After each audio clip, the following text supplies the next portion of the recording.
Hi, good evening, everyone. How are you doing? You guys made it through the traffic. Thank you very much. I'm Gracie Liu. I'm the general manager of the Department of Neighborhood Empowerment, and I'm so thrilled to have you guys here. This is a workshop that I was talking to my director of policy and government relations, Mike Fong, about, saying that, you know what, we need to do a workshop for Empowered Lay Leadership Academy. Kind of goes beyond neighborhood councils, and since so many of our neighborhood council members are now sitting on commissions and running for higher office and winning seats at the higher office, and then also working for the city, that we need to, educate and create a pathway for that. So really want to appreciate Mike for all his hard work. If we can give him a hand, he's back there, right there. Yes. Um, Pulling this together, getting the speakers, and you see Sevak and Aaron are back there of our staff, and Kathleen and Tom. They're awesome, and we're recording this so that you'll have an opportunity to view it again if you missed anything, or tell those who couldn't make it tonight, who are still struggling to get to the traffic, such as our controller, to go ahead and watch the video. So without further ado, because I know our time schedule is really tight, we're actually going to start with Lene Basuto from the city clerk's office first, while Ron fights through the traffic to get here, for how to run for higher office. And she's going to actually take you through some of the actual mechanics of it, like pulling papers and whatnot. And we'll start with that. So thanks again for being here, and I'll turn this over to Lene. Hello, everybody. It's nice to meet you. Can you hear me? Is this loud enough? Okay, so if I'm having problems, it's okay to give me a notice. Welcome. I'm glad to see a lot of faces. I hope to see your faces again. I'm with the City of Los Angeles City Clerk Election Division Office, and we administer elections for not only the City of Los Angeles, but Los Angeles Unified School District and Los Angeles Community College District. And today I want to kind of go over with you how you can run for office and give you some intro on that. First of all, there are 3 very important steps to qualifying for candidacy. The first is to declare your intent to run for office by filing a declaration of intention form with the city clerk's office. The second is to file a Form 700, which is a statement of economic interest, with the Los Angeles City Ethics Commission. And finally is to obtain a sufficient number of valid signatures on your nominating petitions. In order to run for office, you are going to have to meet some requirements prior to getting your name on the ballot. You must be registered voters at the time of your nomination or election. If you plan to run for city offices or a Los Angeles Unified School District office, you must have resided in the applicable district in which you are running for by October the 8th, 2016, which is the residency deadline. If you plan to run for a Los Angeles Community College District office, you are required to be a resident of the Los Angeles Community College District at the time of your declaration of intention filing. In addition, city attorney candidates must be qualified to practice in all the courts of the state and have been so qualified for at least 5 years immediately preceding the election. Candidate filing is going to be taking place at our office, which is located at the Piper Technical Center at 555 Ramirez Street, space 300 on the 3rd floor in Los Angeles, California, with a zip code of 90012. It's directly across the street from the Denny's near the 101 North Freeway, adjacent to the Union Station by the transit, back in the transit area. The filing period for the declaration of intention forms is from Monday, November the 7th through Saturday, November the 12th. Our regular office hours are from 8 a.m. to 5 p.m. Monday through Friday, and on Saturday we will be open from 8 a.m. to 12 noon. We will also be open on the holiday, the Veterans Day holiday, which is Friday, November the 11th, from normal business hours, 8 a.m. to 5 p.m., for candidate filing purposes only. All candidates must file a Form 700 Statement of Economic Interest with the Los Angeles City Ethics Commission. The deadline for filing a Form 700 with the Ethics Commission is Saturday, August the 12th at 12 noon. Please contact the Los Angeles City Ethics Commission at 213-978-1960 for information regarding your Form 700 and information regarding campaign disclosure filings and matching funds. So in order to have your name placed on the ballot, you must successfully complete the nominating petition process. Nominating petitions are issued by the City Clerk Election Division only. Nominating petitions supplied to you by our office may not be photocopied or reproduced in any way. The first day to obtain your nominating petitions is Saturday, November the 12th, and the last day to file your nominating petitions is Wednesday, December the 7th. Our office will be closed the remaining Saturdays during the nominating petition filing period. Also, our office will be closed during the Thanksgiving holidays, which is Thursday, November 24th and Friday, November 25th. Please note that the filing dates are legal deadlines, so we do take the office hours and the deadline dates, they're strictly enforced. Please allow yourself sufficient time for travel, traffic, and parking and walking and accessing not only the building but the office. When filing your nominating petitions, you may do one of the following. You can pay a $300 filing fee and submit at least 500 valid signatures. Or, in lieu of the filing fee, you may submit at least 1,000 valid signatures. Valid signatures mean that the person signing your petition is both a registered voter in good standing and a resident of the applicable district that you are running for. Candidates will be issued enough nominating petitions to obtain 2,000 signatures. So today you would have received our 2017 General Information for Candidates pamphlet. That pamphlet provides important deadlines for the candidate filing process, information on the offices up for election, the salaries and qualifications for candidates, and information on obtaining and circulating your nominating petitions.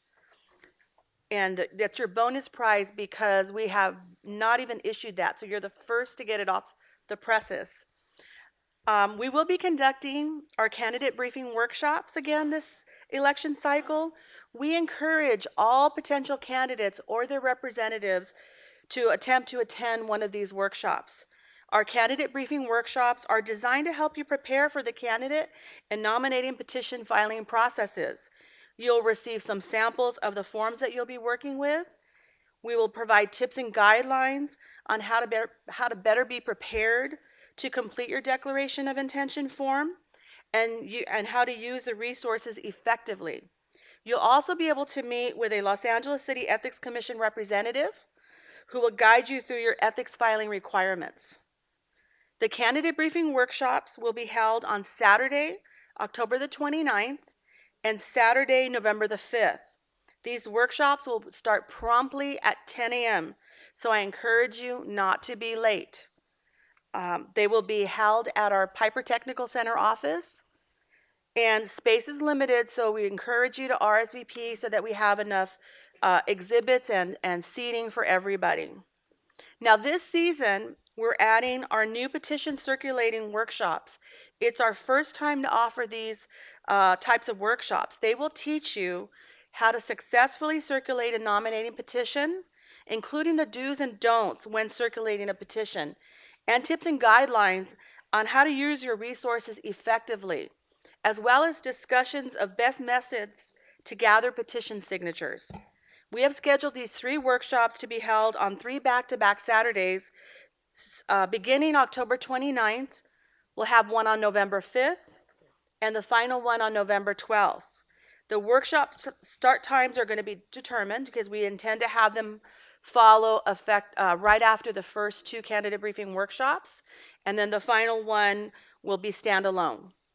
We encourage you to send your petition circulators, and maybe coordinators to attend this workshop, as well as the candidates. And once again, space is limited. Please RSVP if we find that, we have too many people, we can maybe expand it and add some room. So finally, if you have any questions, please feel free to contact our office. We encourage you to visit our website, and we've given you a handout that has our website address there. We're also encouraging you to subscribe to candidate-related updates, and we've showed you how to do that on that same handout. Once again, our website will continue to have election resources and information as it becomes available. And once again, I want to introduce you to my staff that's here with me today. If you can stand, this is Bernie Mariscal and Paula Bambao. So we're here to help you. So if you have any questions, feel free to call our office. You have our contact information on those flyers. We're looking forward to seeing all of you at the trainings. And once again, thank you for letting us talk. Gracie, this is a great idea. Renee, thank you so much for the presentation. I was just wondering, for those interested in working for the city clerk's office, would those workshops that you do consider certifications that are attached the city clerk's department? Not really. It's really more for candidates. Currently, our website, if you look up for temporary jobs, we just went through a job search. However, we will be opening it up again on September the 26th or 7th. So continue to monitor the website, and there'll be another opportunity for people to run or to apply for jobs. There's some temporary, permanent jobs, and we promote it on our website as often as we can. There's initiative petitions. A lot of the office is clerical, but we encourage our staff has been picked up as permanent. They take tests, and they've taken some of the civil service tests, and that's what we always say. Whenever you can work with the city, we encourage you. We share information, we share resources. But the workshops are primarily to help candidates be better prepared, to know what to expect when you're filing, so that your time is better. It's better spent when you come to our offices. You're not wasting time, or you're not coming and not realizing how much time you're going to be there, or the forms that you're going to be working with. So, and it's an opportunity to ask questions. That's why we're going to have a very tight schedule. Thank you, Lene. Thank you. Really appreciate it.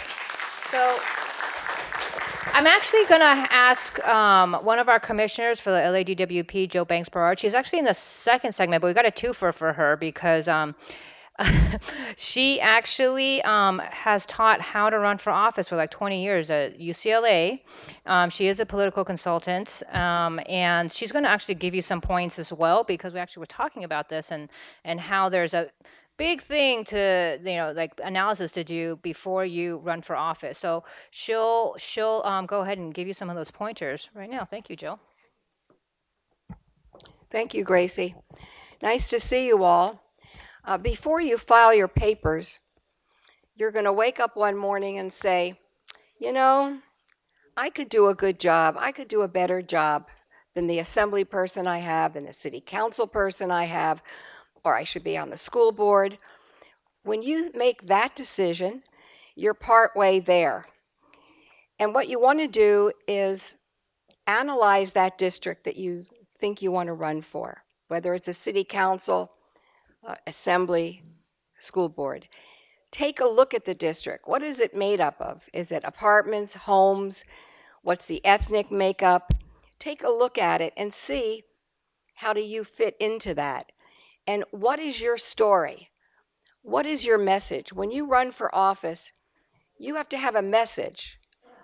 Why should people vote for you? And you're either running for an open seat, where there's no one there now, like in CD7 in the Valley. Next year, it's an open seat. The incumbent is not running again. Or you're going to be running against an incumbent, which is much more difficult.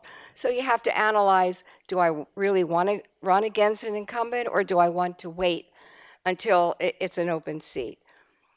Now, the other thing that's important, and I would say number one, is what is it going to cost to run?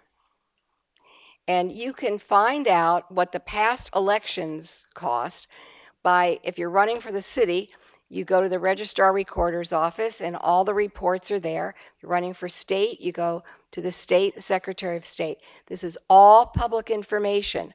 And they have to show not only how much they raise, where they got it from, and how they spent it. So take a look at that and say, you know, it looks like that to win this seat, it's going to cost me about $200,000. Now you have to say, where am I going to get that money from? And you have a choice. You can self-fund if you have a lot of money. And I've had candidates like that who said, I will not ask anybody for money. I'm going to just fund it. We have somebody kind of like that now who's running. Just saying.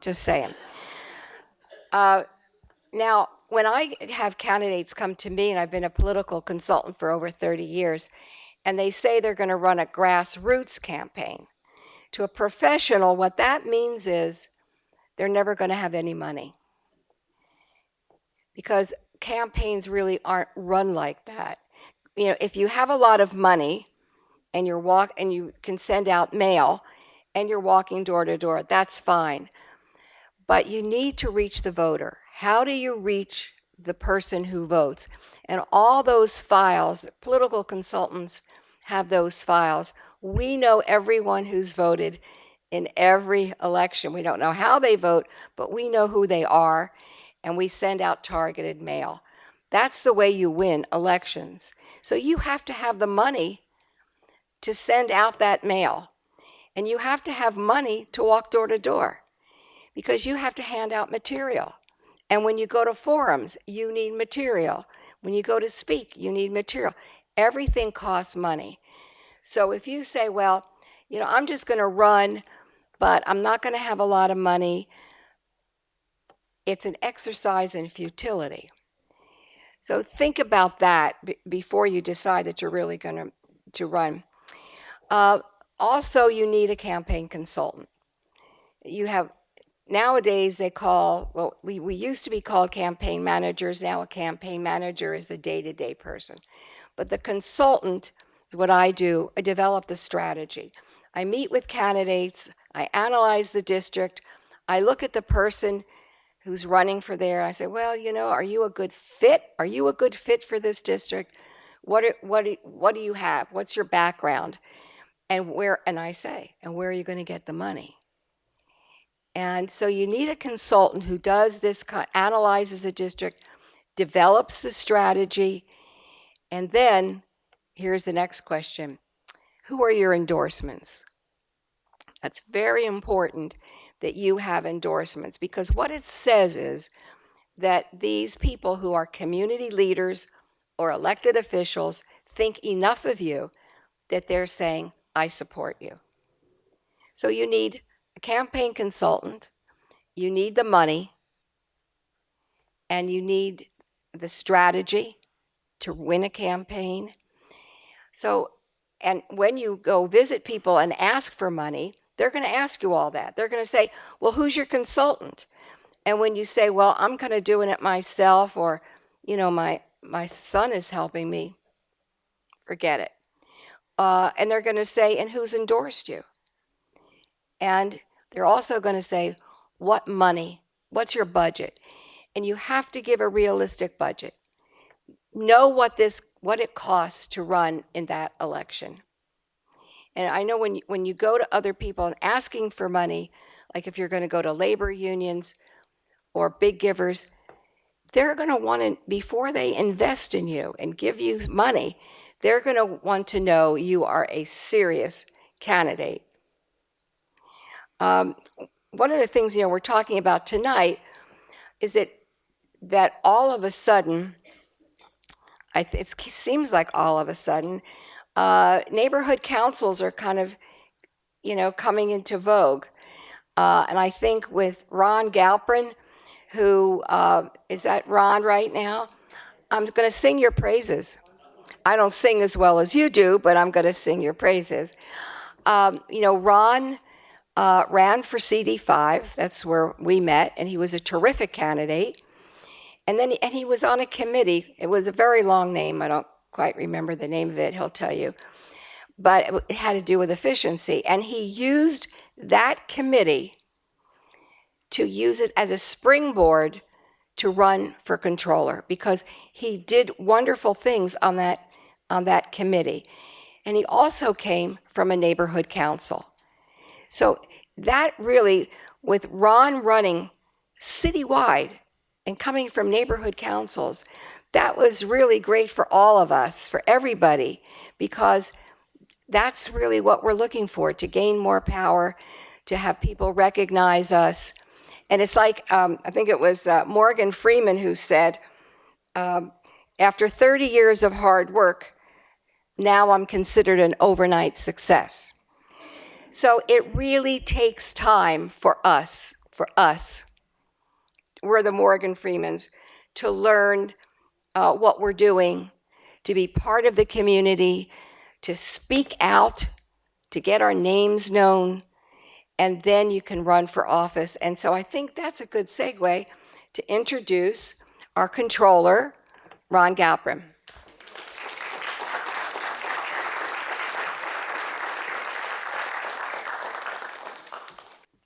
Good evening, everybody.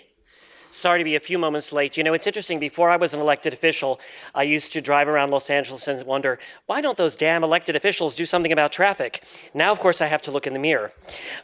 So I will say, first of all, thank you very much for that introduction, and thank you so much for your service, both for our neighborhood councils, for so many other things that you've done over the years, and of course at DWP, which I know you have had many challenges over the course of this last 2+ years, and thank you so much for your service. So I guess I'm here to talk a little bit about getting onto commissions and getting elected, and I thought what I would do is maybe just share a little bit about my own personal story, and then if there's time, I'm happy to take questions as well. So I've lived in Los Angeles for a little bit more than 30 years now, and actually I'm the first in my family to be born in the United States. My father was a Holocaust survivor from Romania. My mother was from Israel, and they came to the United States like so many other people to start their lives over and to realize that American dream. And thankfully for them, they really did for me and for my sister, although both of us became lawyers, which is maybe a little bit of an American nightmare for some parents. But I've always had a tremendous interest in public service, a tremendous interest in good public policy, in politics. But when I went to university, I actually minored in poli-sci, and I spent a semester working in Washington, D.C. for the then Subcommittee on Oversight of Government Management, which sometimes can, of course, be an oxymoron. But little did I know many, many years later what that would all turn into. But I had a great time. And then I came to Los Angeles because my parents had moved here and my sister had moved here.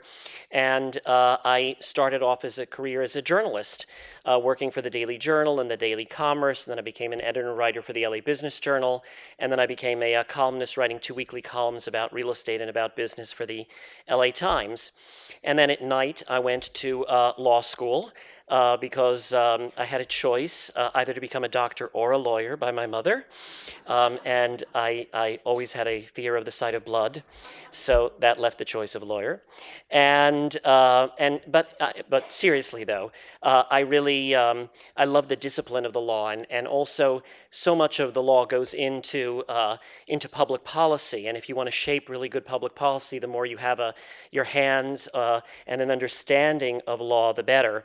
And I did a 4-year program at night, so I was able to work during the day because I couldn't afford to just take off for 3 years to law school. So I worked during the day and went to school at night, and started my own law practice, which thankfully I was very successful at. But I still had this itch to get more involved. And so one thing sort of led to another. Actually, at first I was living in the Miracle Mile area, and then I became involved with an association there that had sort of fallen apart for a while, but we sought to rebuild it and actually did so successfully, the Miracle Mile Residential Association. And I had a great time working with the other residents there. And we really got a tremendous sense of community because when I first moved there, I didn't know who my neighbors were. And I wanted to know who they were. And it really totally changed my experience by coming to know people in the neighborhood. And then I moved to another neighborhood in the hills, and there was no neighborhood association there, and I didn't know any of the neighbors there. And then one day there was a neighbor who had stuck a little business card into my postal box, and basically said, "Oh, if you're interested in helping to start a neighborhood association, call me." So I called her. And we started the neighborhood association that had never existed there before. And again, it was a great way to get to know the neighbors and also to really create a sense of community that hadn't been there before. And that then led me to become involved with my neighborhood council. And actually, our neighborhood association, since it didn't exist before, really didn't have any representation on the neighborhood council. But now that we had an association and we incorporated, we got representation actually on the neighborhood council.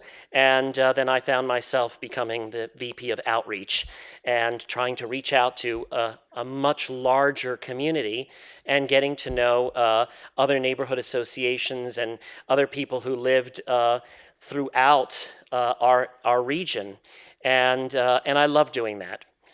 But then I remember getting a letter from my then council member, and it was a very nicely written letter, and it was actually sent out to most everybody in our association and in our community, and it explained very dispassionately why our street was not going to be repaved anytime soon.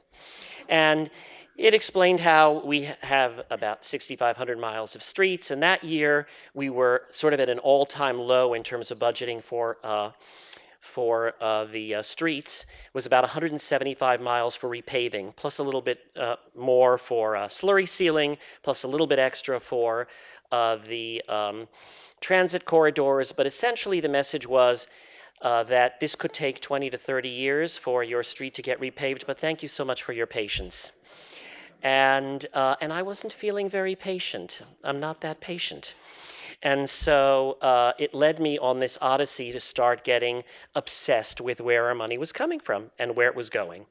And that obsession began by delving into the financial documents of the city and delving into the information that back then was available on the web, which was not nearly as much as it is today. And then one thing led to another, and I also found myself becoming one of the budget advocates through the neighborhood councils. And that allowed me to feed my obsession even more, but also to do this along with a group of others that had equal obsessions about the city budget. And I loved working with them. So then that led me to decide to do a crazy thing and to run for office, to run for city council in the 5th Council District. And the then council member was running for another office and not running for council again, and so it was an open seat.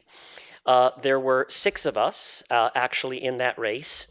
And I did not win, but I had a great time, actually. I didn't have a great time. I didn't love the fundraising, although I was good at it. But I did love getting out there and being part of all of these different neighborhoods and communities and trying to come up with some solutions for the issues and for the challenges and for the problems that we have throughout LA. And so as I mentioned, I did not win that. And I spent about 2 days crestfallen over that issue.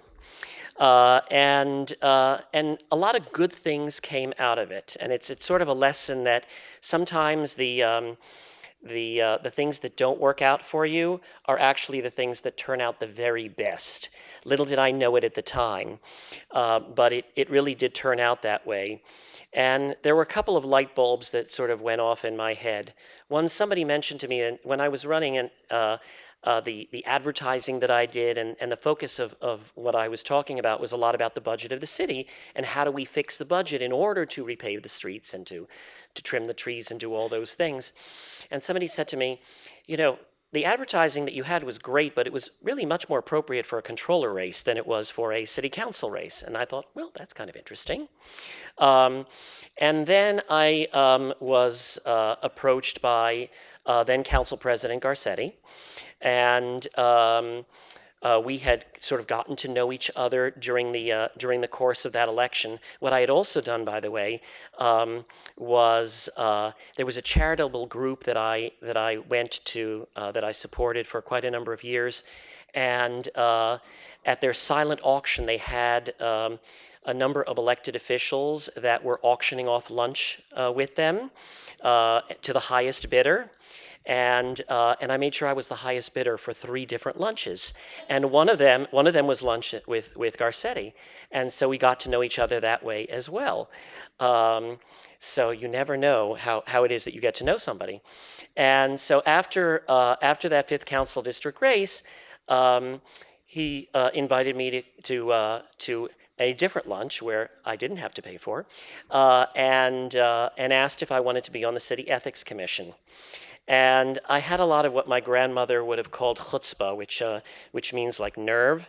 And I said, well, that would be really lovely. I'm very honored. Thank you so very much. But what I really would like you to do is to create a brand new commission and make me its chair. And I really want to deal with the issue of uncollected debt in the city of Los Angeles. So he said, well, give me a proposal. And I had it in my pocket, and I handed it to him over pizza.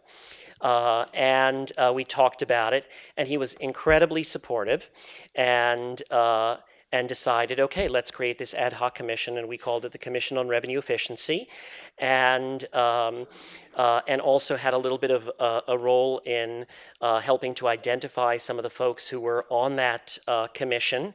It was an ad hoc commission. It was supposed to last for a year. It lasted for about a year and a half.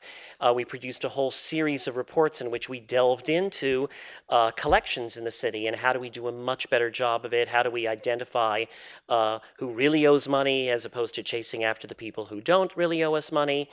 And I so enjoyed the work of that commission. Plus, I also got the chance to meet all these people who work for the city and all these department managers and other people who had something to do with the finances of the city, and that just kind of fed my obsession even more.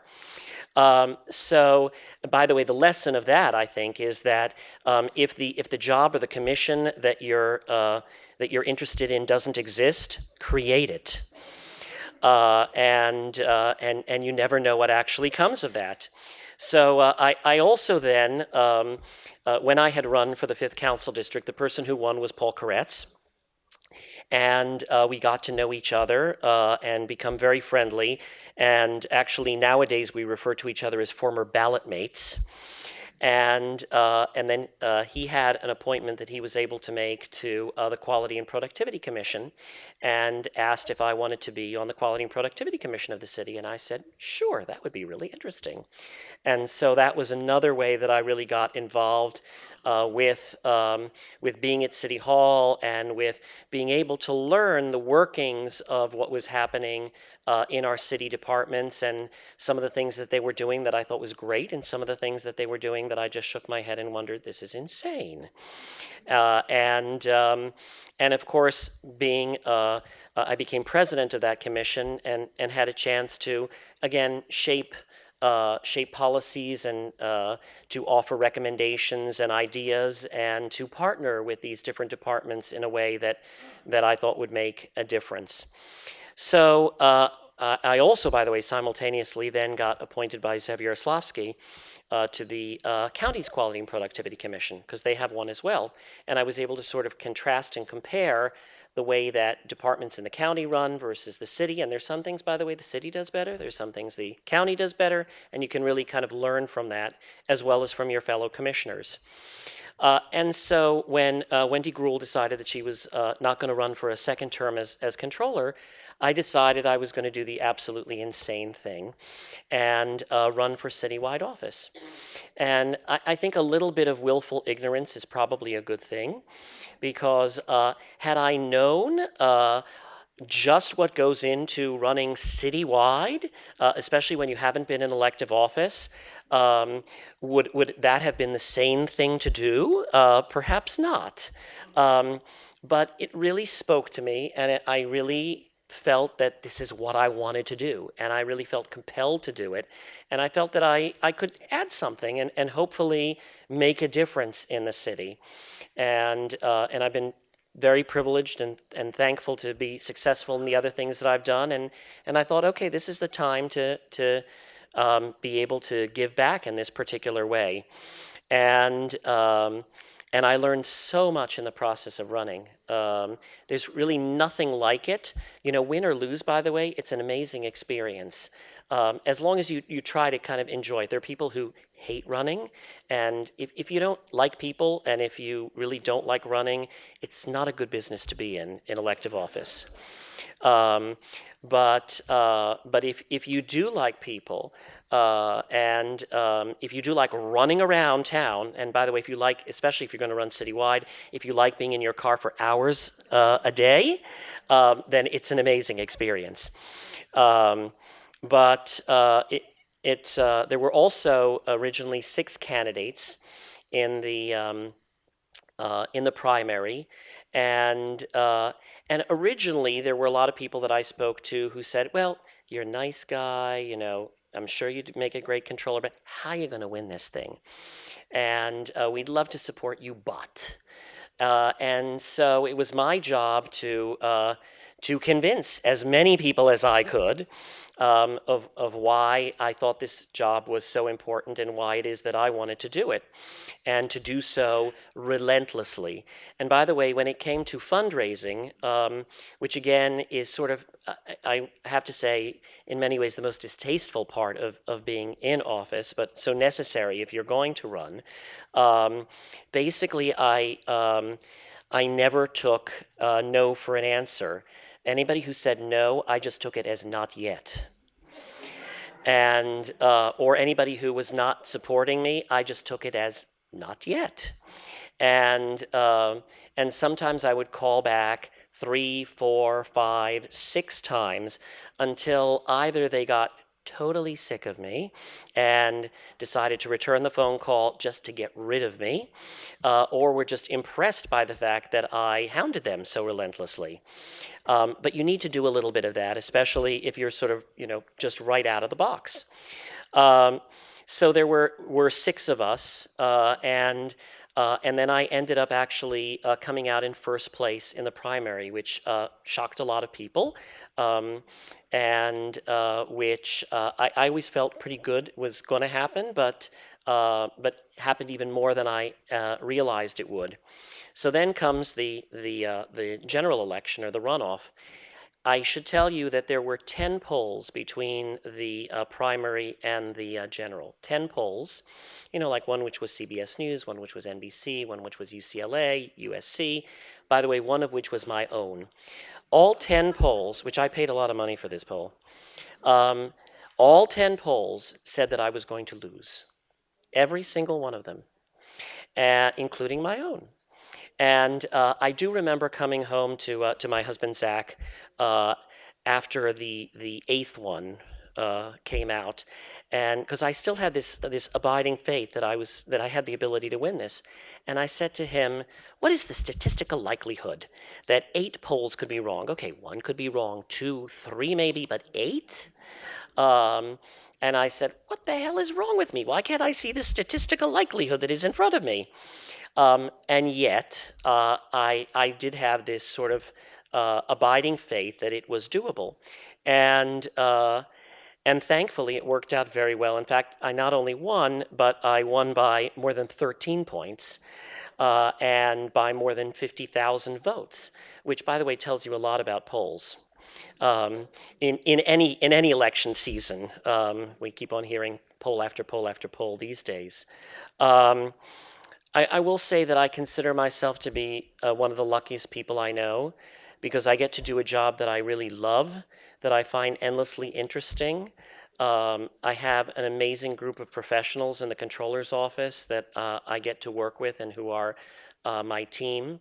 I'd like to believe that we've done some really good work in the time that I've been in office, very much focused on modernization and on management and on metrics, on creating the control panel, which I think many of you are familiar with, where you can go online and see all this information that before I ran and when I first began my obsession, all this information was not at all available, and today is. And this would not have happened, I have to say, none of this, had I not strolled in one evening to my neighborhood council and started sort of listening to the discussion that was happening at that table and getting more involved. So you never know exactly where life takes you and where the journey leads to. But it's not so much, it's the cliche, but it's not so much about the destination as it is about the journey. And sometimes things work out the way you want, and sometimes they don't. And sometimes when they don't work out, as I mentioned, it actually works out for the better.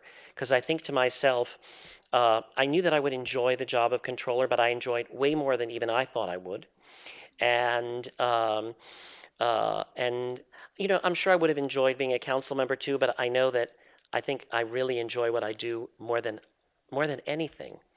And so the message, if there is any, or if there's any wisdom to impart in all of this, is that you've got to go for what's meaningful to you, and to find a way to use your talents and your passion and your interests to really make the community better. And in doing so, you make your life a lot better too. Because really the best way that we make our own lives more satisfying is by trying to make other people's lives more satisfying. So with that, I'd be happy to open it up for questions. I want to thank Dunn very much for putting this together, and Mike Fong, who led me in here, and Gracie, of course, who runs this department and does such a great job. And to thank you so much. There's so many things you could be doing this evening, and here you are, trying to figure out how to become more active. And what a great crowd, and what a great testament it is to our city. So thank you. Oh. Okay, great. I never get to be first. Hi, I'm Sherry Hi. Darrell Hunnian from Porter Ranch Neighborhood Council. I've met you. You brought your dashboard to us last summer, and I enjoyed it. What was the time frame from the time you strolled into your first neighborhood council meeting until you won the election at controller? What was the time span? Let's see. I think it was about 8 years. Wow, amazing. So, and certainly when I strolled in that door, I had no idea that it was going to lead to that. No idea. So you never know. You never know. Thank you. Okay, we'll go.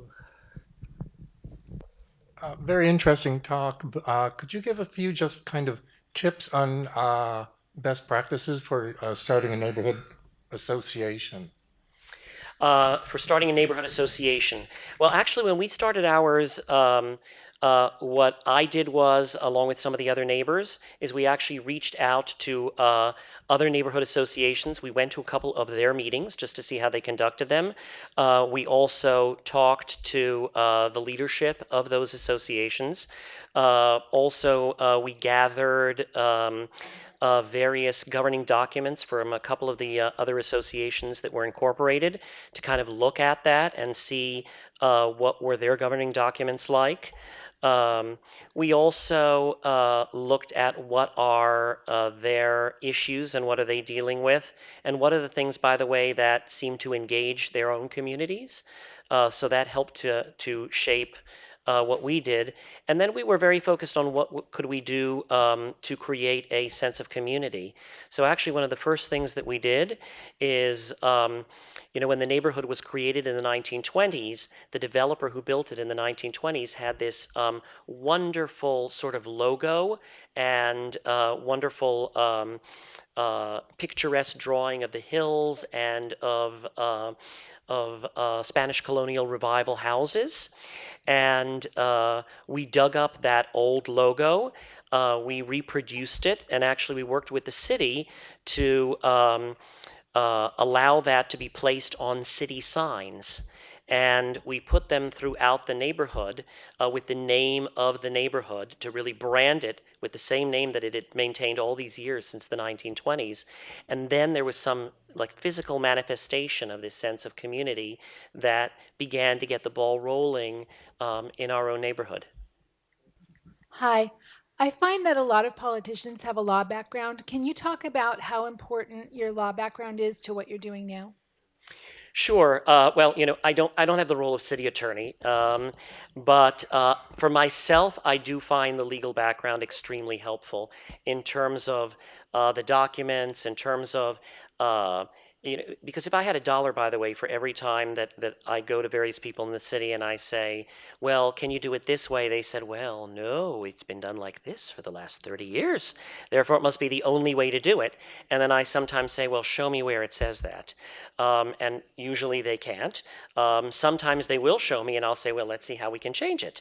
Now, by the way, there are some amazing, wonderful people working for the city, but you know, there is a sense in any large bureaucracy of people who kind of keep doing the same thing. So the legal background helps. At the same time, by the way, there are also people who come from a whole variety of different backgrounds, and I think all of those are valuable in public service, be it on a board, be it in a nonprofit, be it in government, be it in neighborhood councils. I mean, heaven help us if we were all lawyers. Can you imagine what that would be like? What a nightmare. So I'm happy to have that background, but I'm also happy that a lot of other people don't necessarily have that background. So I noticed something from your whole speech, from when you started to when you met the mayor, and for me it was a sense of like the highest bidder got access to the mayor, to the commissions, and accessibility in terms of like when you're in commissions, you don't get paid for that. When you're in neighborhood councils, you don't get paid for that. So when you look around Los Angeles, it's made up of working class people that can't necessarily pay the mayor to have lunch with them or can't necessarily go to these commission meetings. So, what is your suggestion for folks that can't afford accessibility or the highest bid to the mayor to run for office? That's, you know, it's a really good question. Because, you know, to run for office or to be involved in any nonprofit or to be involved in neighborhood councils, you need to be able to offer, first of all, time. And time, of course, is valuable. And there are so many people who, you know, it's hard enough to just go to work every day and to try and put food on the table and to pay the everyday expenses. That there are a lot of folks who don't necessarily have, shall we say, the luxury of spending time in a volunteer capacity. But I've also seen a whole wide panoply of people in all sorts of different income levels who are involved in neighborhood councils. And by the way, I think Dunn is, I know, spent a bunch of time over the course of the last couple years really trying to change the makeup of a lot of our neighborhood councils, which at first were, I think, less than ideally, shall we say, representational of the people who live in Los Angeles. And I think it's becoming more so, which I think is a really positive thing. But a lot of the things that I did, you know, I gave you sort of that one example of that you know, charity auction that I went to. But I know for myself, and by the way, this is true for quite a number of other elected officials, that the door is open for anybody. And I get emails, I get you know, texts from, you know, all sorts of different people, and you never, by the way, know where your next great idea is coming from, or where your next really good partnership on some issue is coming from. So I think you're putting your finger on an important issue, and it's true, by the way, on a local level, it's true on a state level, it's true on a national level, and I wish that politics generally didn't have money involved in it. Although I don't know that there's a simple solution to expunge all of that. Having said that, I think if you've got a will and if you've got a desire and if you've got a passion, you can make a huge difference in a whole variety of different ways. And give me your card and I'll give you mine, and you can email me anytime or call me. What's your name again, by the way? Alfredo. Thank you. Thanks. Thank you very much. Have a great time tonight. Did you guys enjoy that? Let's give our great city controller another round of applause for his time and for his insights here today. Truly a great public servant and somebody who's very accessible. You'll see him at every event in town, and as you heard, for the gentleman and for everybody in this room, the controller responds to his emails and gets back to folks in a timely manner. And his staff one is here as well, is passing out some literature. So they're very accessible, and he's doing a lot of great work on Control Panel and leading the efforts on opening up data in the city. At this time, it's my distinct honor and privilege to bring up our panelists for our commissions panel, how to get on a city commission panel. If we could have our great commissioners come on up, and Ryan Carpet from the mayor's office, please come on up. Public Works Commissioner Joel Acinto, Ryan Carpet from the mayor's office, Commissioner Jill Banks-Barat from DWP, and Board of Neighborhood Commissioner Joy Atkinson. Our great panelists, come on up. Thank you.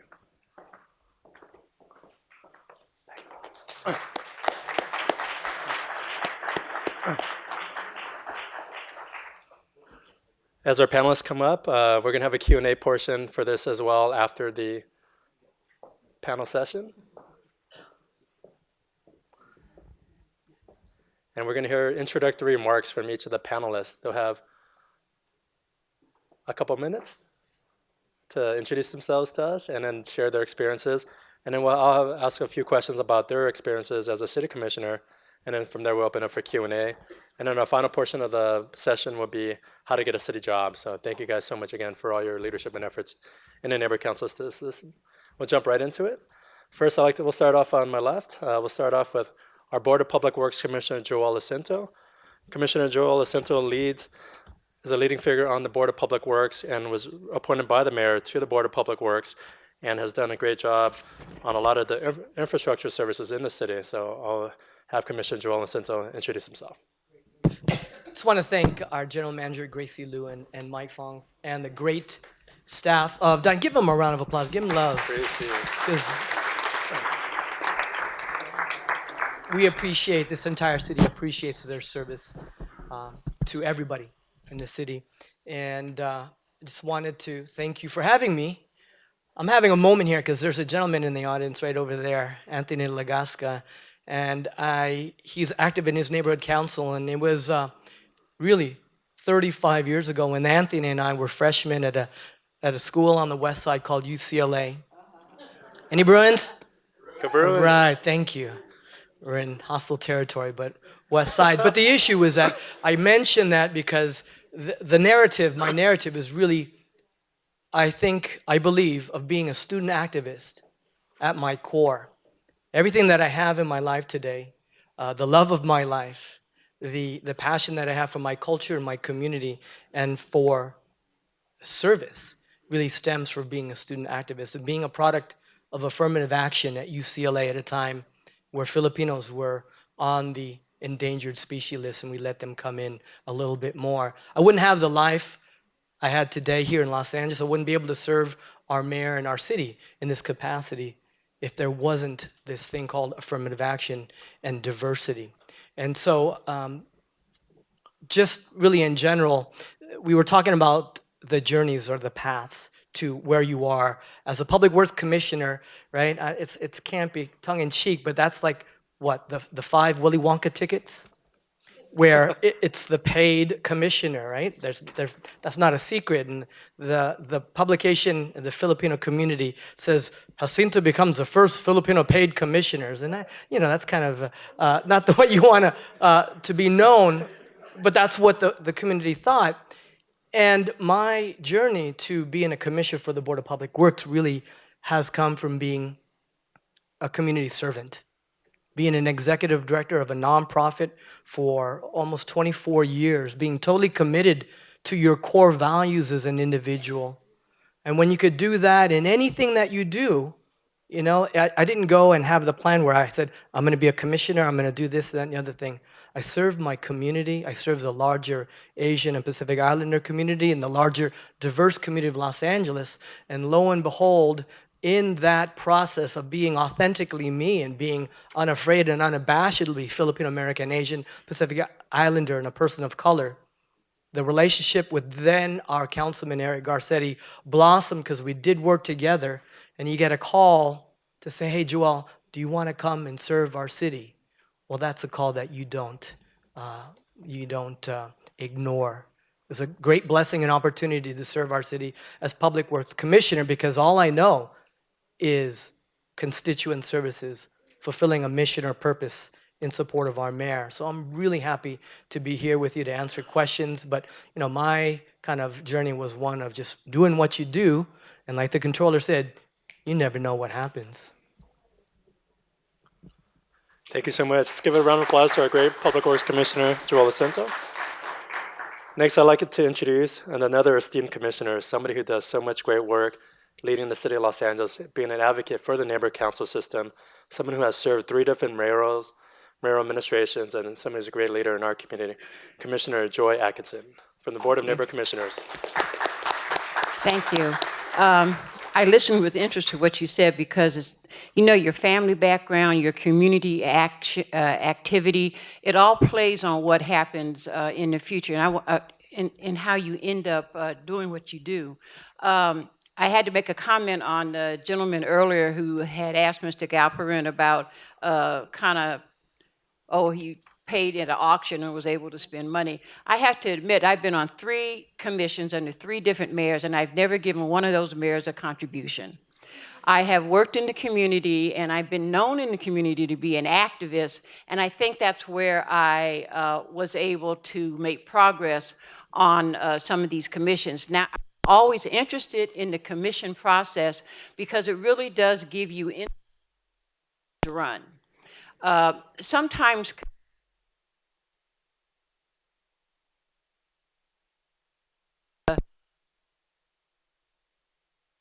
access to trying to contribute to policy, and I think it was very important. The commissions that I was on, it's in my bio, but I was on the South Central Area Planning Commission, which was talked about, you know, of course, development in the area. Then I was on the City Planning Commission, both of those under Han. Then under Villaraigosa, I was on a commission, lesser commission at the police department on the police permit review panel, which looked at a lot of interesting businesses that had to come before us to get permits to do business in the city of Los Angeles. And of course, this one, the Department of Neighborhood Empowerment and the Board of Neighborhood Commissioners is really important to me because my work, working for the legislature, working for elected officials, even my business that I do now, I do community outreach projects. It all has to do with working in the community. And so when Mayor was asking me in a simple, easy conversation, well, what are you interested in, Joy? And I said, well, I do community outreach. That's my job, and that's what I did when I worked for former Assemblywoman Moore and when I worked for Karen Bass. And then his staff called after that, after he became elected, and said, well, you know, there's a position on the Board of Neighborhood Commissioners. I was interested in that because I knew one of the people that worked on the charter to create the neighborhood council movement. That was Jackie DuPont Walker. And I also knew Jimmy Woods Gray, who was one of the early commissioners on the commission. So I said, okay, I'll do it. What I found is it's been a whole lot of work for no pay. But it's been interesting, and I've met a lot of people, and I've been able to reconnect with some people that I knew when I worked for the legislature and when I worked in the community. Between community outreach and the importance that I feel it is for people to become involved in civic engagement is my whole purpose for being on the Board of Neighborhood Commissioners. That is mixed in with my wholehearted interest in politics. I love it. I work in campaigns. I head up an institute on the campus of the University of Southern California training women who may want to run for office or who want to get appointed to boards or commissions or who are just interested in how public policy works. So everything I do in my life is one big circle, and it all comes to civic engagement. Those are the two words in my vocabulary that talk about the importance of what you should be doing in your community. And that's why I'm here, and I haven't paid for it.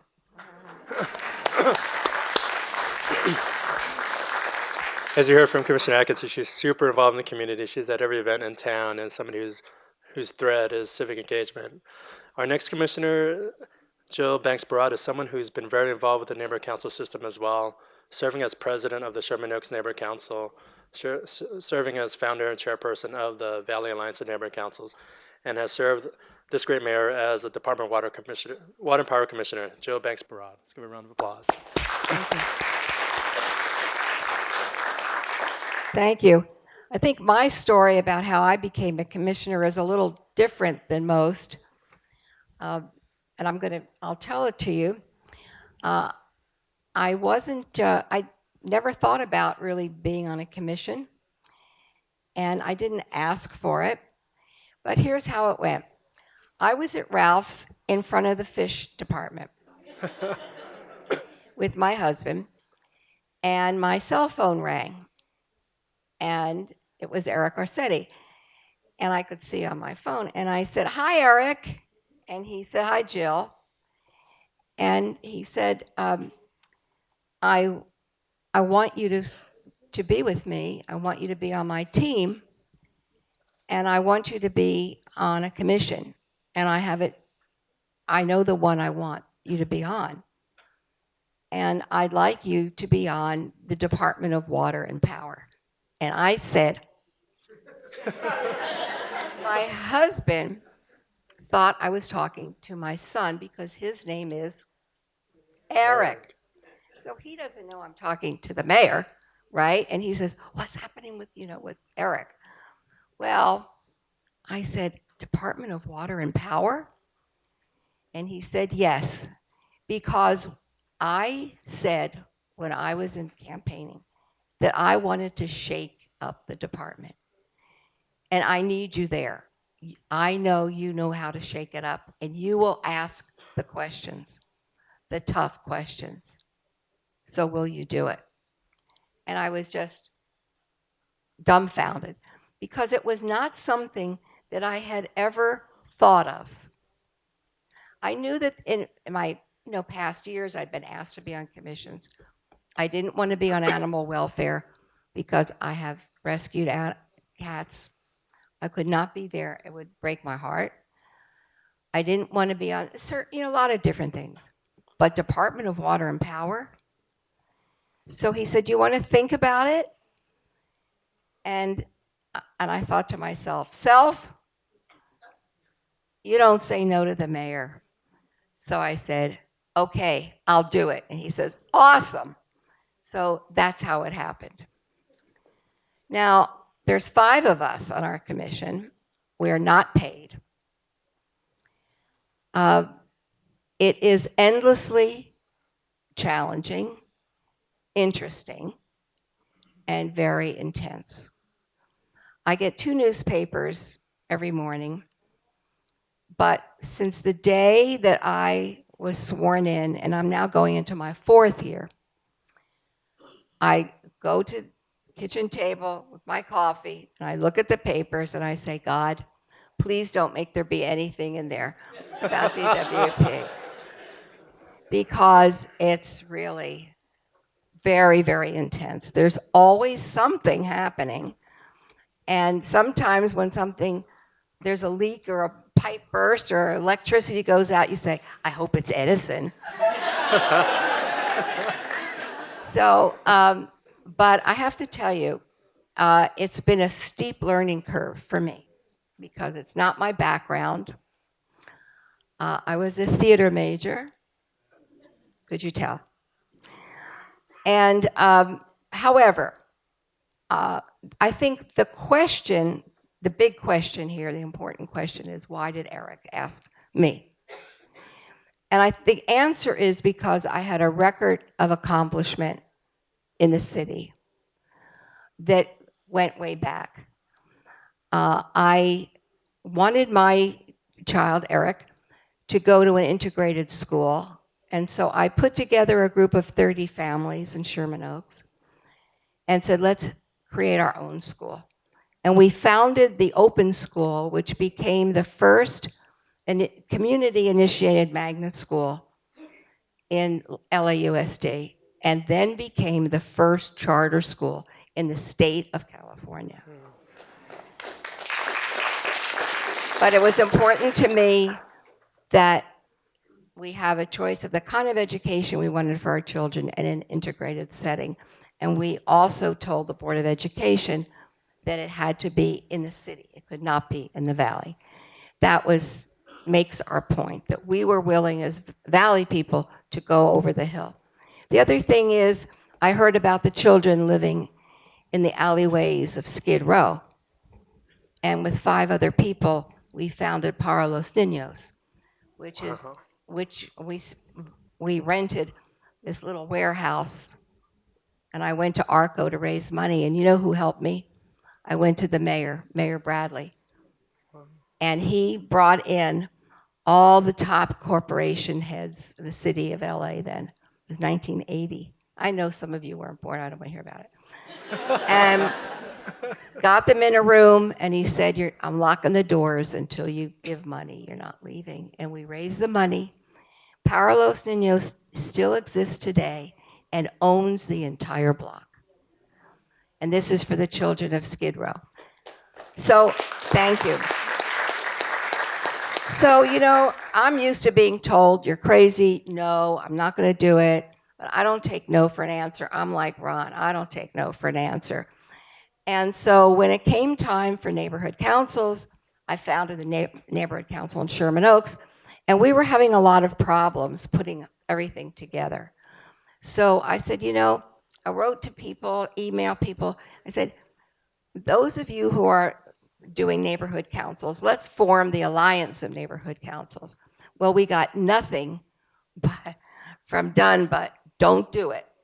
And they told people literally, not this administration, not Gracie, God knows, but way back in, I guess it was 2002, not to come to our meetings and treated us like we were, pariahs. So we are now going into our 14th year, and we are the largest and the oldest neighborhood council alliance in the city. 34 neighborhood councils, which is a third of the city. So I think that's why Eric asked me to be on DWP, because he knew that I represent the community. And I'm on the DWP, and I say it's a steep learning curve for all 5 of us, really, on the commission, because water and power is very confusing. It's very complex. But we ask the questions that you, the ratepayers, would ask. That's what I ask. I want to know if what they're doing is fair and equitable. I look at it from the community's point of view, and I think that's why I'm there. I love the job, and it's just been an amazing experience. Thank you.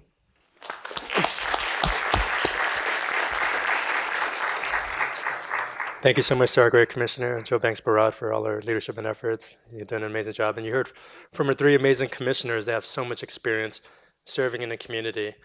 And now I'd like to ask our great panelist, Ryan Carpio, who's with the mayor's office. Ryan has worked with the mayor's office of intergovernmental affairs, working with the city council on commission appointments, and currently serves as the manager of city services for the mayor's office. Let's give it up for Ryan Carpio. Thank you. Can you guys hear me? Okay. I'll give you a little bit about my background. 10 years ago, around every other week, 7 o'clock, between 7 o'clock and 9 o'clock, I would go to the neighborhood council meetings that I was assigned to. I was a field deputy for then council member Eric Garcetti, to speak to neighborhood council members about our office, things that have been going on, questions that you may ask. And I did that for about 5 years. So I kind of missed that a little bit now that I'm in City Hall a little bit, and I look out in the audience and I don't recognize any of the faces, which is really really good for me because I usually speak to the same group of people every other week, and I used to have, gosh, maybe 4 neighborhood council meetings um, every 2 weeks, different neighborhoods in the city. All that to say that the experience and the efforts that all of you have given to the city is not just much needed, but very much applauded, especially from someone who's worked inside the government. So you've heard this before. Neighborhood councils, you're the ears and eyes to the ground, and you're who we go to, and you know your neighborhoods more than we do, and it's absolutely true. I relied on neighborhood councils a lot to get the right information, the right questions when it came to reporting back to then council member and now the mayor. So that was a few years ago. Now in the mayor's office, I work for intergovernmental relations. I actually know most of the commissioners. They either went through the process with me, and I'm here more for to let you know about how the technical process works. But I also want you to know that I too started off not a government person. I don't have a policy background. I have a public health background. I used to run a nonprofit in South LA, and I was recommended by a friend of mine to consider working for Councilmember Garcetti. And 9 years later, I'm still here. A lot of that is, like Joel said, just understanding the Los Angeles that I've come to love and how to represent it well, and who this mayor is looking at to represent Los Angeles in his staff, in his commission appointments, and just to kind of understand the importance of not just diversity on paper, but diversity of mind and the way we look at the city and the city and neighborhoods that we love. And so I'm here really to let you know about how this whole thing works a little bit, how the commission process works from the government side. You've heard some really good stories about getting to understand the relationships that people have built throughout the years. And so I'm here for any questions, and I want to keep it a little bit short. So thanks. Ryan, a round of applause. Thank you guys so much. It's an amazing panel up here. We'll ask a couple questions and then we'll open up to the audience. Commissioners, if you had to share your insights on the process, what are some of the things you would share with our folks in the audience and folks that are going to be watching us online? What would make somebody competitive, qualified, and ready to serve on a commission? And I know some of you have served on multiple commissions. Would you give advice to get on a commission if somebody didn't get on a commission that they wanted to in their terms of the preferred commission? So anybody want to take a stab? Because I was thinking about this before you even asked the question. Remember earlier I said, well, okay, I got on these commissions, but I didn't do it through the pay to play. I didn't give any donations to any of the mayors who've asked me to serve on commissions. I've worked under Hahn, Villaraigosa, and now Garcetti. But being on a commission is who you know. It really is. But if your passion is civic engagement like mine was, so I was very, very active. And I knew each mayor in a different capacity. I knew James Hahn on a more personal level because we had mutual friends. Close mutual friends. And my friend is a graphic artist and worked in his campaign and designed some of his campaign material. So that was a closeness. And was somebody that I knew when he was running way back for controller. So that was a personal relationship. And so when it came time for him to set up his administration, I didn't even ever think about a commission. But a good friend of mine said, well, you worked in the campaign, you should be on a commission. I'm going to tell the mayor. And they picked the commission. I didn't pick the commission. I gave my resume, but I didn't pick the commission that I wanted to be on, and that was the South Central Planning Commission. But that was a personal relationship. Mayor Villaraigosa I didn't know well. As a matter of fact, I was on the City Planning Commission, and when he came in, he took all of us off that were on the City Planning Commission under Mayor Hahn because he wanted to appoint his own people. And that was fine. So he didn't really know me, but my political action committee had endorsed him for mayor. He had seen me, but he had no idea that I was for Jim Hahn when Hahn ran for mayor. So I don't think he ever would have appointed me to anything. But his staff person was new, and she knew me from being, again, active in the community, working with women's organizations, working with political organizations. And so she told Mayor Villaraigosa, I have a person for this police permit review panel. And I said, okay, I'll do it, because I was kind of interested in how that worked at the police department. And then he's the only mayor he personally interviewed me. When he saw me, he recognized me from working for Karen Bass. That's how he remembered me. And so we chit-chatted about that, and so I got on that commission. On Mayor Garcetti, again, it was very, very personal. I had a friend who has since passed away, and we talked about the mayor's race very deeply. He was a vice president of the Hollywood NAACP, and Councilman Garcetti was always helpful with the NAACP and doing things, because they always had a theater event every year. And my friend Willis Edwards would just, walk into the office and ask for favors and not even make appointments, and I would take them, and drive them over there. And so it was a personal issue, and when Willis got sick, I would see Mayor Garcetti, Councilman Garcetti at the time he was running, and he would always ask me how Willis was, and Willis ended up, of course, being in a hospice. But when I would talk to Willis, he would say, we really should, it's the African-American community, and this is the primary, and we really should be for Jan Perry, but I certainly wish he wasn't running. I really like Eric. He's done so much for us. And when he says us, he meant the NAACP. So I said, well, if Jan doesn't get through the primary, then I'm going to work for Eric Garcetti, and I'm going to do it for you because, you're ill and I want to do something for you. And he said, oh, please, that would be great. And so I did. So Eric Garcetti didn't do very well in the African-American community, but I was in charge of him going to the churches. And he was diligent. We went to churches every Sunday in the African-American community. And I mean, he was really diligent. And so when he won every part of the city but the African-American community, I said to him, and I'm sticking to this story, that the votes he got were from the people who went to church every Sunday. I'm convinced, because that's just about the amount of people that he got to vote for him, the folks that went to church. And so to me, and he's a very interesting person, and that's why he asked me what I was interested in. And so it is a matter of who you know, how active you are, why you do what you do. So yes, I'm going to always have to say yes. You got to get in there and you got to get to know the people. And it's not that you can, and you certainly do have to put your resume in, and you go online. I put my resume in. I really wanted a job. He didn't give me a job, but he gave me the appointment.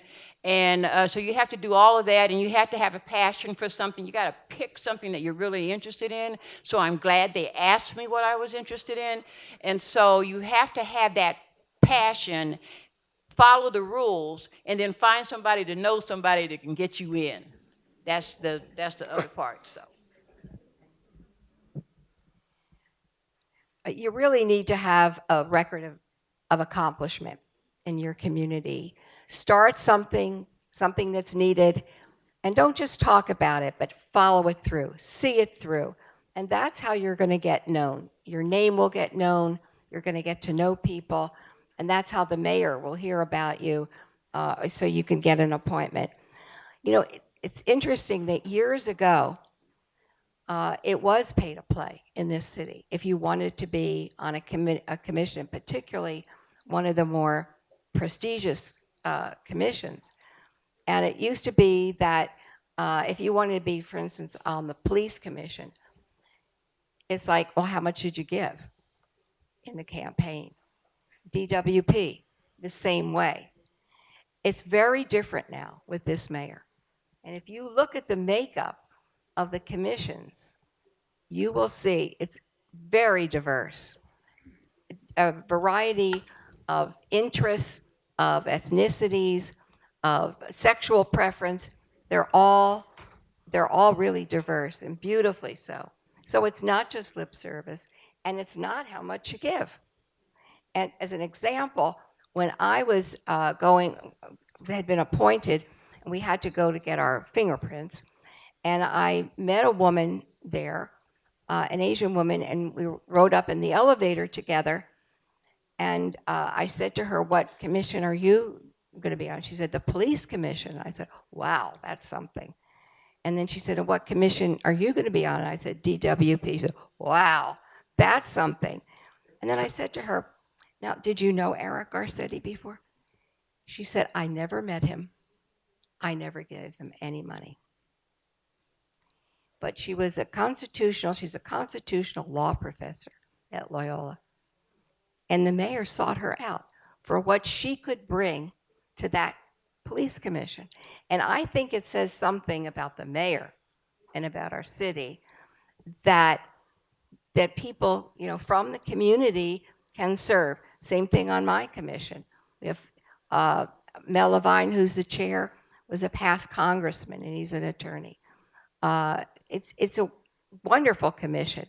We have all different interests and passions. I always joke. I say we have 2 Jews, a black, a gay, and this.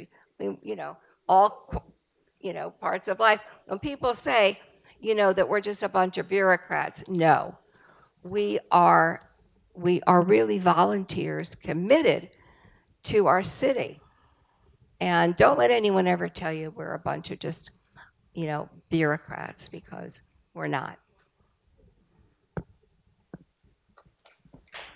Good, that's right. We're not just bureaucrats. We do work.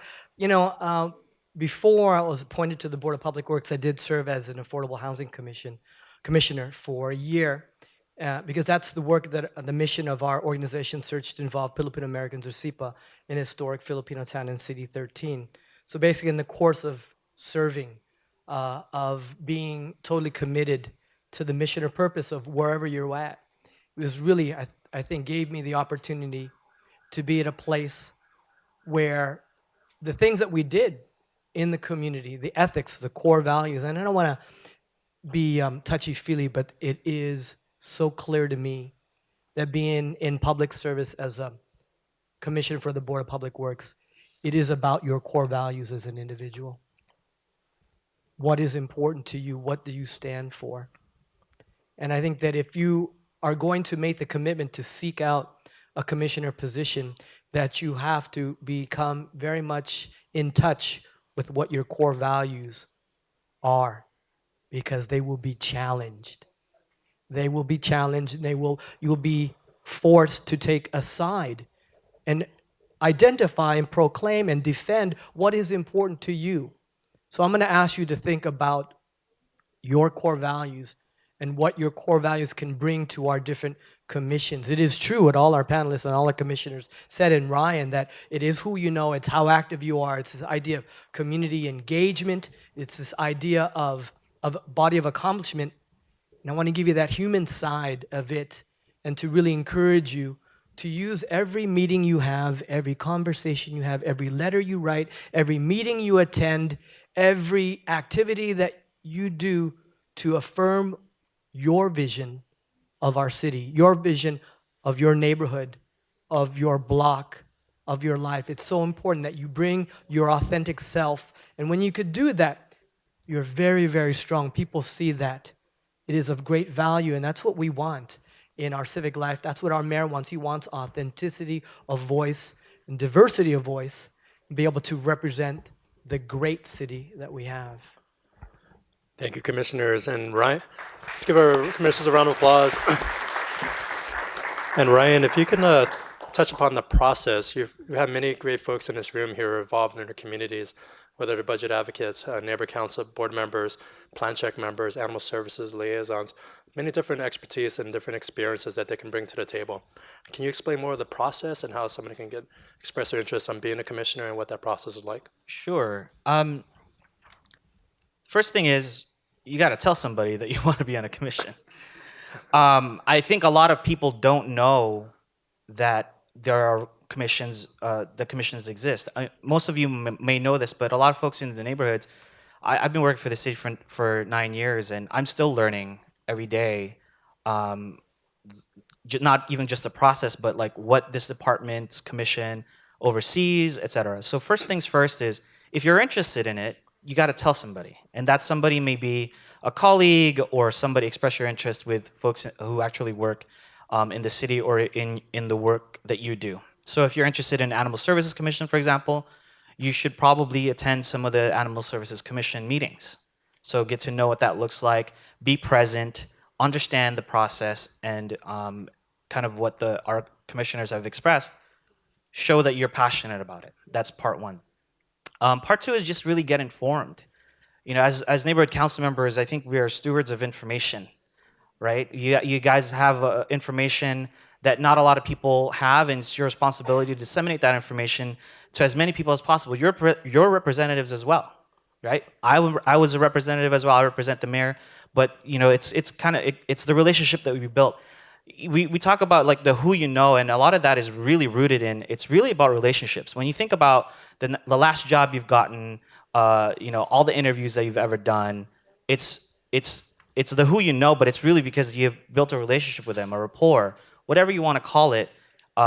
It's a big city, so one, let people know that you're interested, and two, be involved as much as you can. So once that's established and once that process is been done, you have a lot of people who work for the mayor, like myself, who are out there in the community or who are handling different departments. I happen to handle recreation and parks, disability, animal services, and the zoo. That's kind of a lot.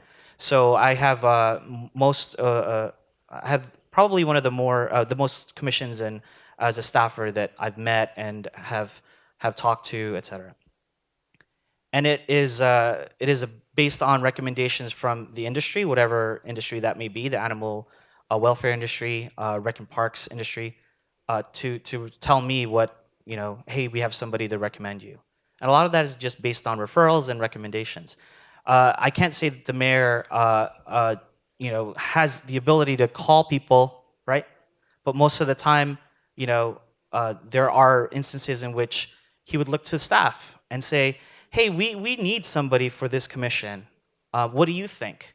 Who do you have a relationship with that could be good for this commission? Hey, neighborhood council leader, you know, we've been looking for someone in this particular part of town.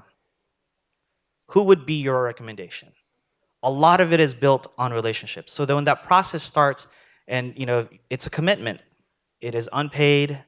You know, it is nights. It is days. Sometimes you have to take off work. But before you get to that process, there's a time where your information is sometimes public. You have to go through an ethics background check. You have to live in the city of LA for probably 90% of the commissions. And then it goes through a council process. Everything, again, is public. Your resume's out there. You get asked questions. But all of it to be able to represent the city and what you're passionate about. And so let me give you as just quick numbers because they touched upon kind of the diversity of this mayor's appointments. But for the first time, I think in a long time, if not ever, I think it's probably ever, we don't have an all-male commission. That's for the first time ever. We have 2 all-female commissions, I believe, but for the first time ever, we don't have an all-male commission. That's intentional. A lot of this is just to be able to reflect the Los Angeles that we know. 52% of the 300 so commissioners are active right now are women. So just to give you a picture of just the intentionality of how this mayor appoints commissioners. There's breakdowns that you can find online on where most people are. The most densely populated areas in the city of Los Angeles is kind of in the middle. That's where most of our commissioners come from. Just rattle off some numbers. There's by ethnicity, you know, we have 14% African American, 10% Asian, 42% Caucasian, 25% Hispanic, 5% not stated, all across the board, all intentional in the way we vet and the way we look at commissioners. It takes a while, so you know, one day you might get a call if you're interested, and it'll take a while before you actually get appointed. And we can talk a little bit about that later if you'd like to know a little bit more about the process. But it is a commitment from the moment you decide you want to do it to the moment you're actually on a commission and serving. It shows in how passionate you are and what you're willing to serve, how you're willing to serve the city. I hope that answers the question. It does. Thank you so much, Ryan. We're going to open up. You can also go on, if you're interested in maybe you don't know what commission you want to be on. If you go to the city website and you can see all the commissions, and when you click on all the commissions, you not only know what they do, but you can see all of our names and when our terms are up. I was curious about how that works because I was looking at my own because I lost track when I first got appointed because I think I took somebody's place and then then it went on and I got reappointed. But anyway, so you can go on and so you can see when there's no need of applying for a commission if there's no commission openings. So that's why you can go on the city website, look up boards and commissions, look and see what's interesting to you, click on it, you can see who the members are and what the boards do.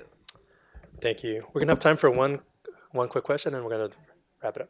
So along those lines, if there is an upcoming vacancy, what's the lead time for getting in? I think the question was if, along those lines, what is the lead time for getting in if there are no vacancies? Is that if there is an upcoming vacancy? So let me take a quick crack at that. So we actually have a parking lot of folks who are interested in commissions. There's been a lot of interest, but with anything, maybe some of you didn't know that. So if there is interest and you know somebody who works in the mayor's office or even in the city, we like to say in our staff, there's no wrong door. If somebody asks a question of us, feel free to let us know what you're interested in or what your questions might be. So you'll have my contact info before the end of the night. Let me know what you're interested in, and we can put you in what we call our parking lot. Now, the parking lot is basically your resume, what commissions you're interested in, how you got to learn about this commission.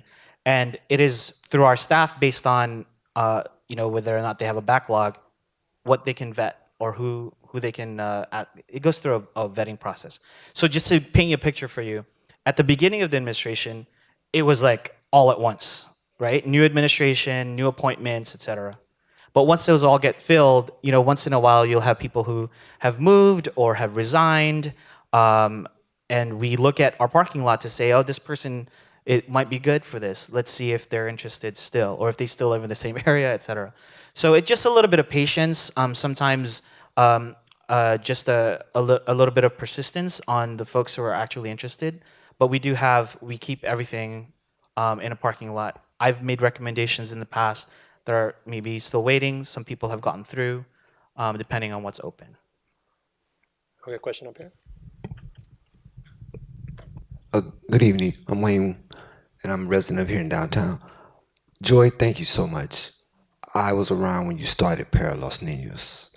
I know the struggle. My question is, when you decided to form first your neighborhood council and then the alliance, why'd you start downtown? Why didn't I start downtown? No, why did you start downtown? Because at that time, downtown was not the place to want to start anything, and you did Para Los Niños. Oh, Para Los Niños. Yes. Well, because that's where the problem was. The LA Times did an expose about Skid Row and the children living there, and nobody knew about that. And so it just, we had to do something. I think we've all talked about that, this core inside of us for social responsibility, and there were 5 of us felt we had to do something. And my job was public relations and fundraising. And because I knew the mayor, I was chair of his education advisory committee at the time. I knew the mayor, so I went to him to ask for help in fundraising. And I went to the LA Times, and they did an incredible editorial about it that really opened a lot of doors for us. And that's where the need was. I think when you're in public service, you go where the need is, and you say, I have to do something. You don't wait for someone else. I have to do something. And if you're a leader, you take other people with you. Thank you so much, commissioners. Let's give our commissioners a round of applause for great leadership and efforts here in the city. I apologize, but we have to move on to our next session. But let's give Thank them you a very round of much. applause. They're amazing.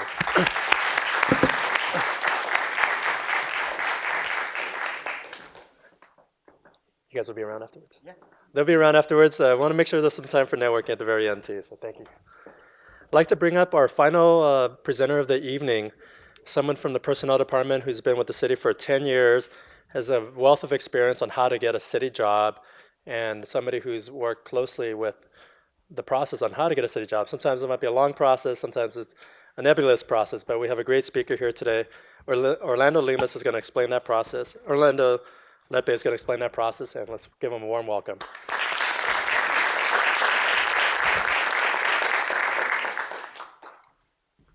Okay, there we go. All right, so yeah, my name is Orlando Lepe, and I work for the Personnel Department. I'm here with my manager, Janelle Ishihata, and we're here to provide you guys with some critical information on how you guys can find job opportunity information with the city of Los Angeles.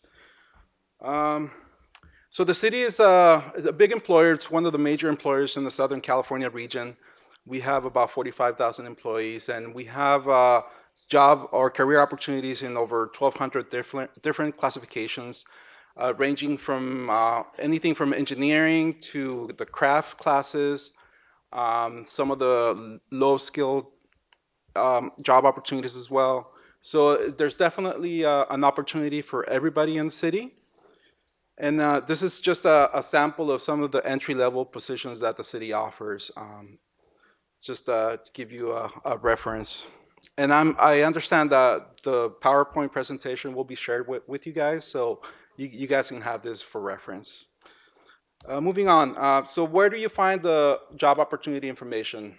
So you have to go to our website, which is per.lacity.org. That's going to be the main hub where you're going to find all the critical information. And once you go onto our website, you're going to go ahead and click where it says Find Jobs. And then at that point, you're going to be directed to the Job Center. And the Job Center is going to have information on the different types of job opportunities available in the city. We have, for example, civil service jobs, which require you to submit an application, meet the requirements as stated in the job bulletin, participate in some type of examination, and then once you completed the examination, you receive a score, and if you pass, then you're placed on an eligible list, and at that point, one of the different operating departments can hire you off of the eligible list. The other types of employment available are public safety jobs, such as police officer, firefighter, and that information is available in the tab for public safety jobs. And then we also have jobs that are exempt from civil service. So these are specialized jobs. For example, a lot of the staff members from the council offices or the mayor's office are exempt from civil service. So there's no need for you to take an examination as long as you have the experience or expertise that the hiring authority is looking for, then they can hire you without having you to compete in an examination. And then we have executive level jobs. So these are jobs such as assistant general manager or general manager working for one of the operating departments. And these do require extensive background in management or administrative type of work. And we also have medical job opportunities for those in the medical field. If you are looking for a nursing position, physician, or any of the other career paths in the medical field, then you can find the information there as well. And in addition to that, we also have a new link which we just added, which provides you with internship opportunities as well as volunteer opportunities. So for those of you who are currently in school and are looking for an internship opportunity, either with the mayor's office, one of the council member offices, or one of the operating departments, this is what you'll be able to find that information on what's available. And on top of that, we also have volunteer opportunities. If you want to build your resume, you can also volunteer one of the many operating departments, and that can definitely help you as you work on obtaining a full-time employment. Okay, let's move on. So then, this is a sample of, once you go into the jobs open to all, which are the civil service positions, this is what the page is going to look like. And it's basically going to have a listing of all the job opportunities that are available. So once you find the job opportunity that you're interested in, you click on the title, and then you're going to be prompted to click on where it says apply. And once you click there, then at that point, you're going to be able to submit your application. So before submitting your application, you have to create an account with governmentjobs.com. Once you have that account, then you can utilize the application that you've already submitted for other job opportunities as well if you do apply for other job opportunities. Okay. And now, to find information of what job opportunities are upcoming or are down the pipeline, this is a great tool that not a lot of people know about. You can find this information under the job seekers tab on our website. And if you go to job information, you can find what we call the master calendar. Master calendar has all the different positions that are coming down the pipeline. So in case, let's say, for example, you're interested in applying for an accountant job and it's currently not open, then you can see if it's coming up in the near future, and then you can plan to go ahead and submit your application at that time.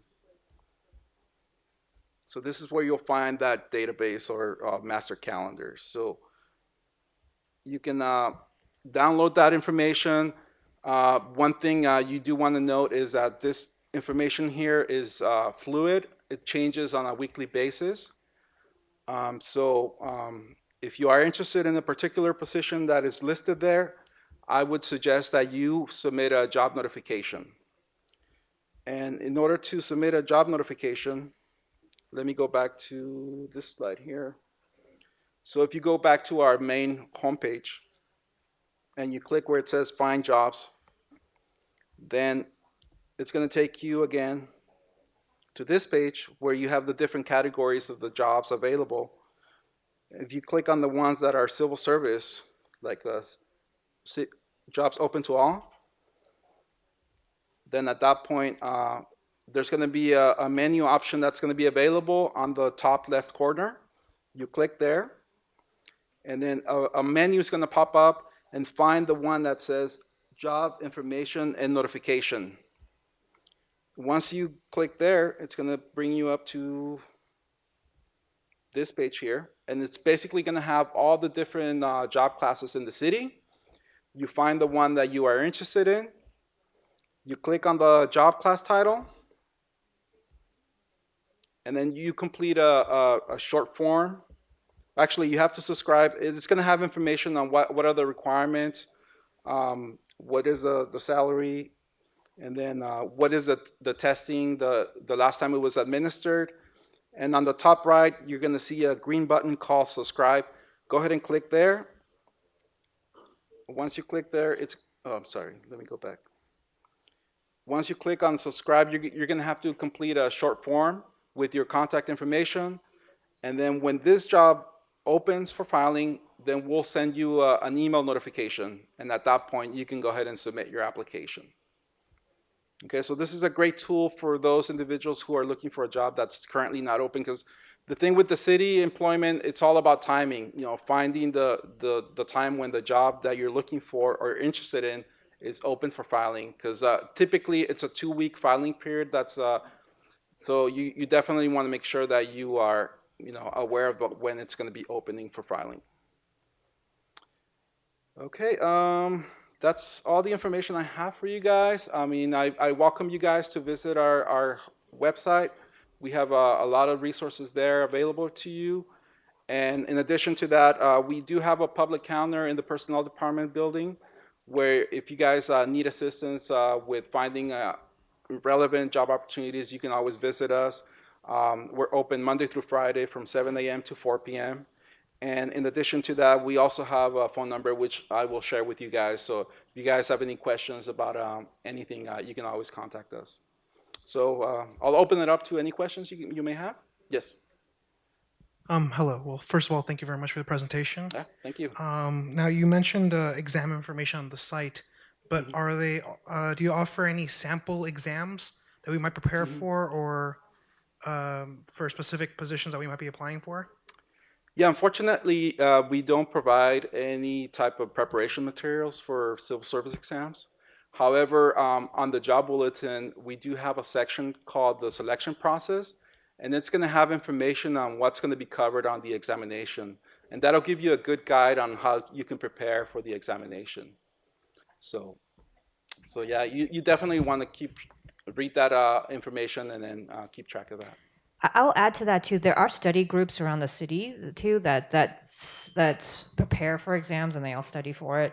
I don't know if you can link them to some, but we can try to help link you to some too that we know of. We can ask if you guys are interested in this particular exam. Yes. Are all city jobs required to be posted, and is there a minimum of time that they're all required to be posted? Yes. So per the city charter, we are required to advertise a job opportunity for 2 weeks. However, the filing period can vary. So typically, it's open for 2 weeks, but there are some job or examinations that we have limited filing period because of the large interest that we typically get for those. So that's one thing you really want to pay close attention to is the filing period, because again, typically it's 2 weeks, but it can change. It can be only a few days. So you want to make sure you keep track of that. No, those are not civil service examinations. So the charter or the civil service rule do not apply to them. Well, no. I mean, typically we do post them. It's really up to the operating department or the hiring authority that are looking for that position. So, I mean, typically they do post them for at least 2 weeks. So, yeah, it's really up to the hiring authority. Mm-hmm.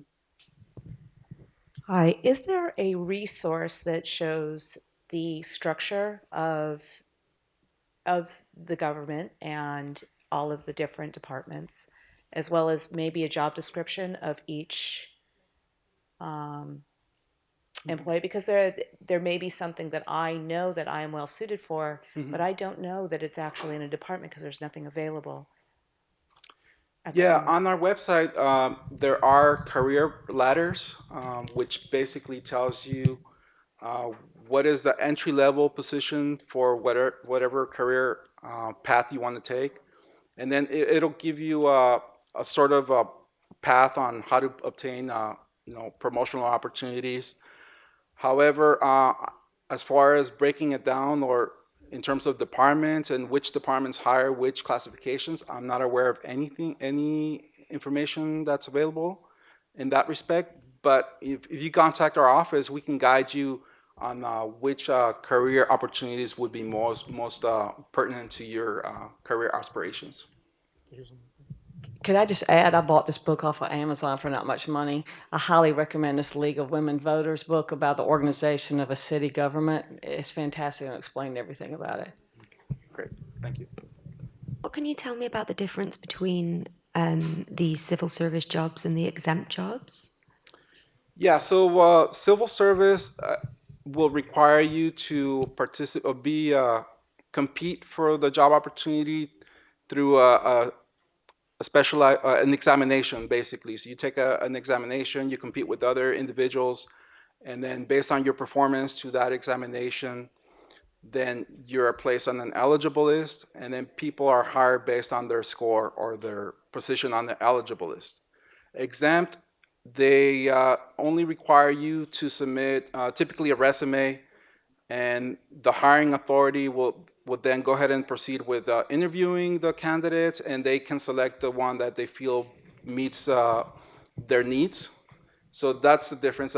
Exempt job opportunities are at will, so you don't have property rights to the position like you do in civil service. Most of the job listings seems, as part of the requirements, seem to require, say, 2 or 3 years of paid work experience. Since this is a room of volunteers, do you consider, count, acknowledge volunteer work that may give people the skills for the job? On some examinations or classifications, we do accept volunteer experience. But typically, yes, I would say the majority of the job opportunities in the city do require you to have paid full-time experience or part-time. But in some instances, we do accept volunteer experience. So it depends on which job classification.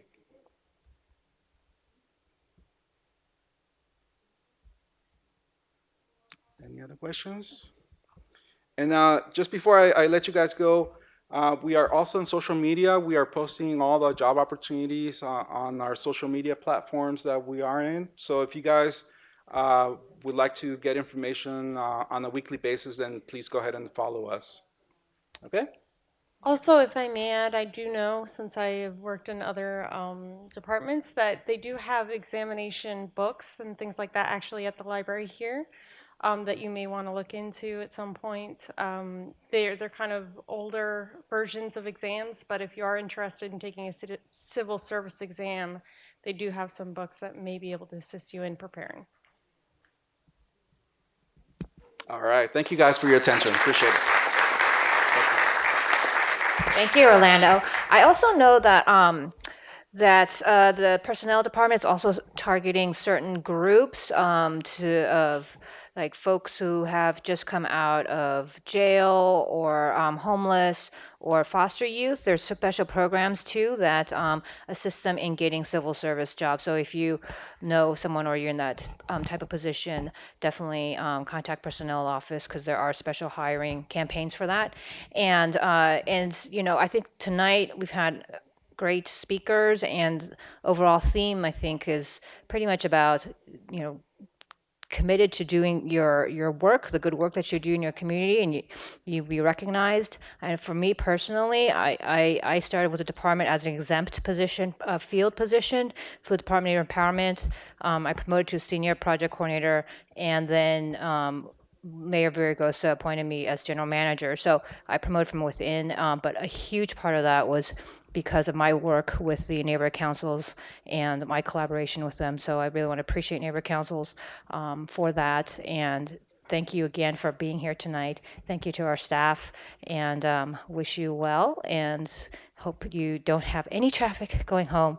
But feel free to chat a little bit, but be careful about the time because the parking will close, I think, before 8:30.